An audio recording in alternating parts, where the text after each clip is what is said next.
बारिशों का मौसम शुरू होने वाला था। चिड़िया जल्दी जल्दी से अपना पक्का घर बना रही थी कि अचानक चिड़िया का पाँव फिसलता है और चिड़िया नीचे गिर जाती है। चिड़िया को बहुत बुरी चोट लगती है और चिड़िया का पंख भी घायल हो जाता है। गुड्डू बेटा जल्दी आओ। गुड्डू जल्दी से घर से बाहर आता है। मम्मा, ये आपको क्या हो गया है? देखो, आपको तो पंख भी बहुत घायल हो गया है। मैंने आपसे कहा था इतना काम मत करो, थोड़ा आराम कर लिया करो। गुड्डू बेटा, किसी तरह मुझे उठाकर घर ले जाओ। गुड्डू चिड़िया को उठाकर घर ले आता है। थोड़ी ही देर में आसमान पर काले बादल छा जाते हैं और जंगल में तेज बारिश होने लगती है। गुड्डू बेटा, हमारे घर की छत इतनी मजबूत नहीं है, मुमकिन है थोड़ी देर तक ये हमारे ऊपर गिर जाए, हमें घर से बाहर जाना होगा। लेकिन मम्मा, इतनी तेज बारिश में हम कहाँ जाएंगे? मम्मा, ठंड के मौसम की बारिश है, इस बारिश में भीग गए तो हम तो बीमार पड़ जाएंगे। गुड्डू बेटा, ये बातें करने का टाइम नहीं है, जल्दी चलो, हमारी छत से पानी टपक रहा है। वो दोनों माँ बेटा तेज बारिश में आकर बाहर एक पेड़ पर बैठ जाते हैं। गोरी कभी अपनी खिड़की से चिड़िया और उसके बेटे को भीगता हुआ देखती है तो बहुत हंसने लगती है। क्या हो गया गोरी, ऐसे क्यों हंस रही हो? पागल तो नहीं हो गई? कहीं ठंड तुम्हारे दिमाग को तो नहीं चढ़ गई है? गोरी, मुझे लगता है चिड़िया का अभी पक्का घर बना नहीं था, बारिश पहले ही हो गई है। हम ऐसा करते हैं, चिड़िया को अपने घर ले आते हैं, वरना ये माँ बेटा बीमार पड़ जाएंगे। बड़ा आया चिड़िया को घर लेके आने वाला। इस चिड़िया को भी तो समझ आए, हमेशा दूसरों को लेक्चर देती रहती है। बारिश से पहले घर तैयार कर लिया करो। गोरी, तुझे याद है पिछली दफा जब बारिशों से पहले हमने पक्का घर नहीं बनाया था तो चिड़िया ने ही हमें अपने घर में बना दी थी। जब बारिश के मौसम में उनके घर जाकर ठूस ठूस के पकौड़े खा रही थी, भूली तो नहीं होगी तू? अच्छा कालू, ठीक है, ज्यादा चिड़िया की साइड लेने की जरूरत नहीं है। इतना प्यारा मंजर है, देखने दो मुझे। अल्लाह करे बारिश जल्दी खत्म ना हो, बस ऐसे ही भीगते रहे, ये कितना अच्छा लग रहा है। मैंने एक भूखी चील शिकार की तलाश में जंगल का चक्कर लेती है। गुड्डू बेटा, जल्दी चलो, अगर इस चील की नजर हम पे पड़ गई तो ये हमें खा जाएगी। चिड़िया और उसका बेटा जल्दी से वहाँ से उड़ते हैं और आकर गोरी और कालू का दरवाजा बजाते हैं। गोरी बहन, जल्दी दरवाजा खोलो, हम बहुत बड़ी मुसीबत में फंस गए हैं। कालू, कोई जरूरत नहीं है दरवाजा खोलने की, ऐसे ही ये चील को हमारा घर दिखाएगी, खुद ही बजा बजा कर चली जाएगी। चिड़िया थोड़ी देर इंतजार करती है, गोरी और कालू दरवाजा नहीं खोलते। चिड़िया जल्दी से उड़कर तोते के घर जाती है। तोते भाई, दरवाजा खोले जल्दी, आसमान पर चील उड़ रही है, वो हमें खा जाएगी। चिड़िया जब गौर से दरवाजे को देखती है तो दरवाजे पर तो ताला लगा होता है, घर में तो कोई था ही नहीं। चिड़िया और उसका बेटा झाड़ियों में छुप कर बैठ जाते हैं और बारिश रुकने का इंतजार करने लगते हैं। थोड़ी ही देर में जंगल में बारिश थम जाती है। गोरी और कालू अपना अपना चाय का कप लेकर घर से बाहर निकल आते हैं मौसम एंजॉय करने के लिए। भूखी चील ताक लगाए बैठी थी। जैसे ही गोरी और कालू बाहर निकलते हैं, वो आकर उन दोनों को दबोच लेती है और मारकर अपनी गुफा की तरफ ले जाती है। चिड़िया कौवे के खेत में काम करती थी। चिड़िया सारा दिन काम कर करके थक जाती, लेकिन जब खाने का टाइम होता तो कौवा चिड़िया के साथ बहुत बुरा सलूक करता था। मालिक, खेत का सारा काम मैंने खत्म कर दिया है, मुझे बहुत भूख लगी है, मुझे कुछ खाने को दे दो। काम खत्म हो गया है तो चल निकल यहाँ से, जब महीना खत्म होगा तो तुझे तेरी तनख्वाह मिल जाएगी। मालिक, जब महीना खत्म होता है तो मुझे तनख्वाह भी टाइम पे नहीं देते और मुझे खाना भी नहीं देते। तुम तो दिन ब दिन मेरे साथ बहुत बुरा सलूक करने लग गए हो। कौवा चिड़िया की तरफ एक रोटी का टुकड़ा फेंकता है और चिड़िया को बोलता है कि ये लो, ठूस लो। चिड़िया को कौवे की ये बात बहुत बुरी लगती है, वो चुपचाप अपने घर चली जाती है। आज के बाद मैं इस कौवे के खेत में कभी काम करने के लिए नहीं जाऊंगी, मैं अपना काम करूंगी, अपनी खेती बाड़ी करूंगी। सुबह हो गई है, ये चिड़िया की बच्ची अभी तक नहीं आई, खेत को पानी लगाना था, सारा खेत खुश्क हो रहा है। कौवा बहुत गुस्से में चिड़िया के घर आता है। चिड़िया की बच्ची, तू यहाँ बैठी हुई है, मेरा उधर सारा खेत खुश्क हो रहा है, जल्दी चलो मरो और मेरे खेत को पानी लगाओ। कालू कौवे, मैंने तुम्हारी नौकरी छोड़ दी है, मैं तुम जैसे बदतमीज पंछी का काम नहीं कर सकती। कौवा चिड़िया के घर से वापस आ जाता है। कौवा अपने एक दोस्त को अपने खेत की देखभाल करने के लिए रख लेता है। कालू कौवा घर आके सो जाता है। उसका दोस्त खेत में थोड़ी देर काम करता है और इतने सारे टमाटर तोड़कर अपने घर ले जाता है। कुछ दिन ऐसे ही चलता रहता है। कालू का दोस्त कभी अपने दोस्तों को साथ ले आता है और कभी अपनी फैमिली को। वो कालू कौवे के खेत को तबाह करके रख देता है। उधर चिड़िया ने अपने खेत में काम करना शुरू कर दिया था। चिड़िया का कपास का खेत बहुत अच्छा हो रहा था। जाके देखूं तो सही ये बुरा दोस्त मेरे खेतों की अच्छे से देखभाल कर भी रहा है ये नहीं। कालू कौवा अपने घर से अपने खेत की तरफ उड़ता है। खेत में पहुंचकर कालू कौवे के तो होश ही उड़ जाते हैं। उसका दोस्त अपने सारे दोस्तों को लेकर कालू का खेत तबाह कर चुका था और वो मजे से बैठकर टमाटर खा रहे थे। बूढ़े यार, ये तू क्या कर रहा है? तूने तो मेरा सारा खेत ही तबाह कर दिया है। अगर तुझे कुछ चाहिए था तो तू मुझे बता देता। इस तरीके सारा खेत तबाह करने की क्या जरूरत थी? मुझे ज्यादा बातें सुनाने की जरूरत नहीं है। जब काम इधर करता हूँ तो खाऊंगा भी इधर से। बस बहुत हो गया, मुझे तुम्हारे खेत में काम करना भी नहीं है। जा रहा हूँ मैं। चलो दोस्तों। कालू कौवा तो अपने दोस्त का मुंह ही देखता रह जाता है। वो अपने दोस्तों को लेकर कालू के खेत से चला जाता है। कालू तो हैरान रह जाता है, ये मुझे मेरी ही नाशुक्री की सजा मिल रही है। वो चिड़िया बेचारी सारा दिन यहाँ काम करती थी, लेकिन जब तक मैं उसे कुछ खाने को नहीं देता था वो किसी चीज को चोंच भी नहीं लगाती थी। कालू कौवे को अपनी गलती का बहुत शिद्दत से एहसास हो जाता है। वो जल्दी जल्दी चिड़िया के पास जाता है।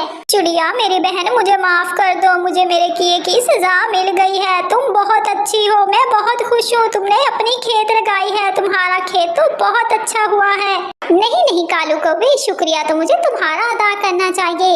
अगर तुम मेरे साथ इस तरह बदतमीजी ना करते तो मैं ये काम करने का कभी भी ना सोचती। अब देखो ना मेरा खेत कितना अच्छा हो गया है। ऐसे फजूल में मैं अपना सारा कीमती टाइम तुम्हारे खेत में बर्बाद करती रहती। ना जाने हमारे जंगल में ये क्या हो गया है, हर तरफ मक्खियाँ ही मक्खियाँ हो गई हैं। और ये अजीब सी स्मेल कहाँ से आ रही है?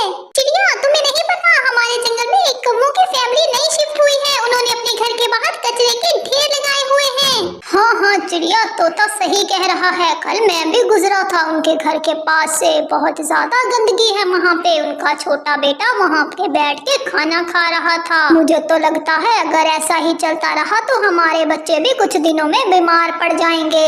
इसका मतलब है हमें हाथ पे हाथ रख के ऐसे नहीं बहना चाहिए। चलो हम लोग चलते हैं और इन कौवों से बात करते हैं जाकर कि ऐसा नहीं चलेगा। और जब वो सब पंछी वहाँ पे पहुँचते हैं तो वो ये देखकर हैरान हो जाते हैं। गोरी कौवे घर से झाड़ू लगाकर सारा कचरा घर के बाहर फेंक रही थी। घर के बाहर भी कचरे का ढेर लगा हुआ था और मक्खियाँ ही मक्खियाँ थी। गोरी बहन, ये आप क्या कर रही हैं? सफाई का ख्याल रखें। पहले हमारे जंगल में कभी किसी ने इतना कचरा नहीं किया जितना तुम लोगों ने 2 दिन में मचा दिया है। बड़े ही बदतमीज हो चिड़िया तुम तो। कोई सलाम नहीं, कोई दवा नहीं, आते सार मेरी बेइज्जती करना शुरू कर दी है तुमने। गोरी बहन, ये जो आप कर रही हैं ये बहुत गलत है। इस तरीके से हमारे बच्चे बीमार हो जाएंगे। इतने में कालू कौवा भी घर से बाहर आ जाता है। क्या हुआ है गोरी? ये घर के बाहर कैसा तमाशा लगा हुआ है? कालू कौवे, हम सब पंछी मिलकर आपसे छोटी सी एक रिक्वेस्ट करने आए हैं। इतना कचरा जंगल में मत फैलाएं, बीमारियां फैल जाएंगी। अच्छा भाई, अच्छा ठीक है। अगर तुम लोगों की बात पूरी हो गई है तो तुम लोग जा सकते हो। हम लोग सफाई का ख्याल रखेंगे। तुम लोग फजूल में परेशान मत हो। और इसी तरह दिन गुजरते रहते हैं। गोरी और कालू को पंछियों की बातों का कोई असर नहीं होता। वो जैसे पहले कचरा मारते थे वैसे ही मार रहे होते हैं। कालू, मैंने आज खीर बनाई है। ऐसा करते हैं चिड़िया के घर भी भिजवा देते हैं। आखिर हमारी पड़ोसन है, कभी हमें किसी चीज की जरूरत भी पड़ सकती है। हमें इस चिड़िया के बच्चे से अपने थोड़े से ताल्लुकात बेहतर करके रखने पड़ेंगे।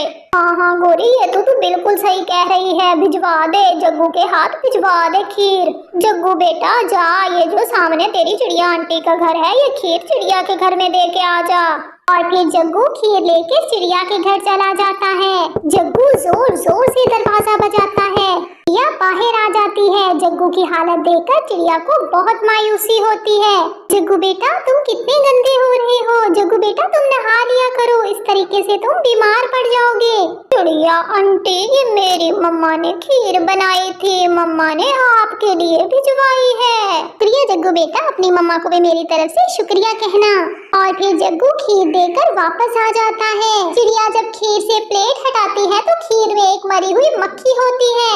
या मेरे खुदा, इतनी गंदगी में ये गोरी कौवे खाने बना रही है। यही खाना भी ये अपने बेटे को खिलाएगी और वो बेचारा बीमार हो जाएगा। मैं कैसे समझाऊं इसे?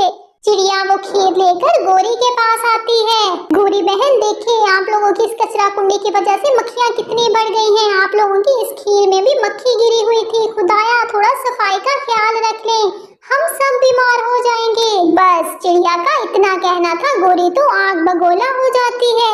बस बस चिड़िया, बहुत हो गया, ये मक्खी तुमने खुद ही फेंकी होगी। चलो चलो शाबाश, निकल जाओ मेरे घर से और दोबारा कभी मेरे घर में नहीं आना।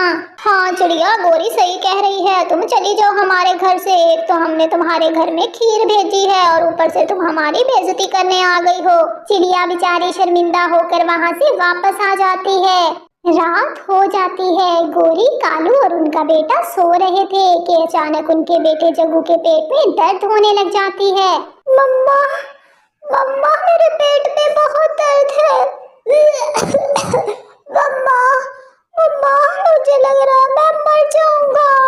जग्गू बेटा, तुझे क्या हो गया है? तुमने बाहर से कोई गंदी चीज तो नहीं खा ली? नहीं मम्मा, मैंने तो बस खीर ही खाई थी। गोरी, मुझे तो लग रहा है चिड़िया सही ही कह रही थी, गंदगी की वजह से खीर भी खराब हो गई थी, इसीलिए ही जग्गू बीमार हुआ है। कालू, अब हम क्या करें? हमें तो इस जंगल का कुछ नहीं पता, पता नहीं पेट दर्द की दवा कहाँ से मिलती है। जग्गू बेटा, तुम थोड़ा सा सब्र करो, मैं चिड़िया के पास जाती हूँ। गोरी कौवे जब बाहर निकलती है तो बाहर तो तेज बारिश हो रही होती है। गोरी भागी भागी चिड़िया के घर जाती है। चिड़िया, चिड़िया बहन, दरवाजा खोलो। गोरी, मौसम ठीक नहीं है, बारिश बहुत तेज हो रही है, तुम इस वक्त अपने घर जाओ, सुबह बात करना। चिड़िया मेरी बहन, प्लीज गुस्सा मत करो, मेरे जग्गू के पेट में बहुत दर्द है, मुझे कोई दवाई दे दो। ये सुनकर चिड़िया का गुस्सा थोड़ा सा ठंडा हो जाता है। वो सोचती है कि इसमें जग्गू बेचारे का तो कोई कसूर नहीं, वो तो बच्चा है। चिड़िया जल्दी से दरवाजा खोलती है और गोरी कौवे को पेट दर्द की दवा दे देती है बिना कुछ पूछे। गोरी कौवे भागी भागी आती है और अपने बेटे को जल्दी से वो दवा पिला देती है, जिससे जग्गू की तबीयत थोड़ी सी संभल जाती है। मम्मा, शुक्र है मेरे पेट का दर्द तो थोड़ा सा ठीक हुआ। सुबह हो जाती है। गोरी और कालू अपने घर और बाहर से अच्छे से सफाई कर देते हैं, क्योंकि उन्हें एहसास हो गया था कि सब पंछी ठीक ही कह रहे थे।